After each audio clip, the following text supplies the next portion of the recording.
Hey everyone, welcome to Millennium Computers online tutorial series. Today's course is going to take a quick look at the newest feature called virtual columns within Fast Finance Reporting. Now we've done tons of videos covering different facets of the newest feature called virtual columns. Today's course is going to bring that specifically into Fast Finance Reporting, where the virtual columns has been added as of version 4.3.08.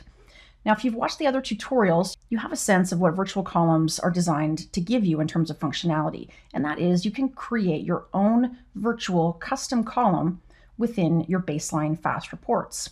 So let's do a quick example in finance, because I feel like this is where we're going to be able to create things like formulas and calculations that you might otherwise have to do in Microsoft Excel. Now, there's nothing saying you can't still dump this report quickly and easily into Excel, but there's a lot of stuff we can do with this report before we even get there.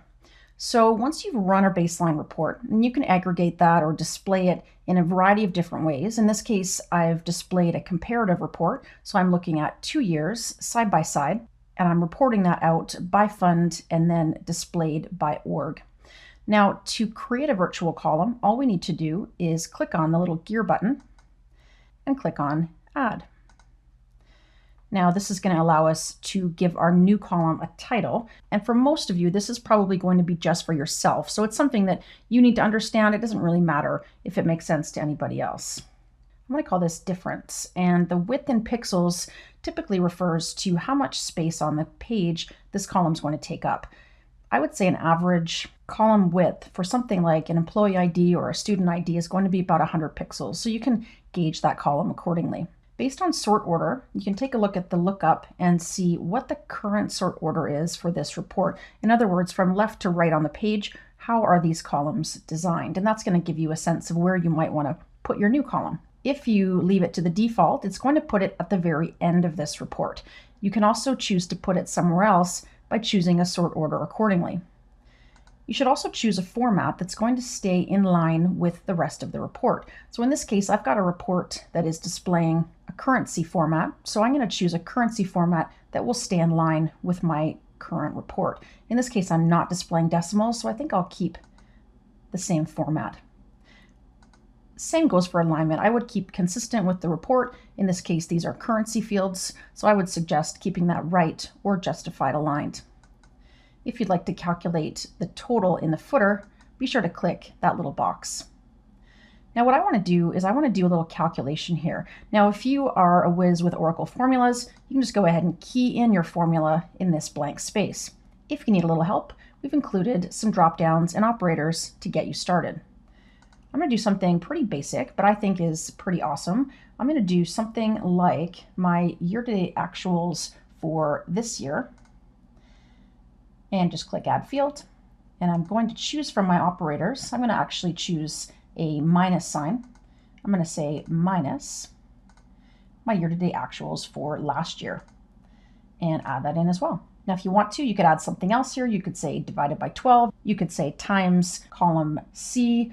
You can add as many variables as you want here as long as it's a valid Oracle formula. Now, if you happen to have the administration role, that means this button available to all users is going to be populated. I would suggest not selecting this until you're positive the formula is going to be successful and that you're actually going to like the way this column looks. So for now, let's just go ahead and save it. And saving is also a way of testing that the formula is going to be successful. And there you have it. So now I have this column at the very end, and I could probably have come up with a better title, but you get the idea. And what I'm calculating here is the difference in my year-to-date actuals between this year and last year. This is going to give you a ton of flexibility and a ton of power when you're looking at your baseline reports and you just wish you could add a couple extra columns or calculate something based on your report data. If you want to get back to your columns or manage them or create more, click on the gear button again and click Manage. This is going to open up my virtual column toolbar and allow me to either enable or disable, delete, or edit my existing column.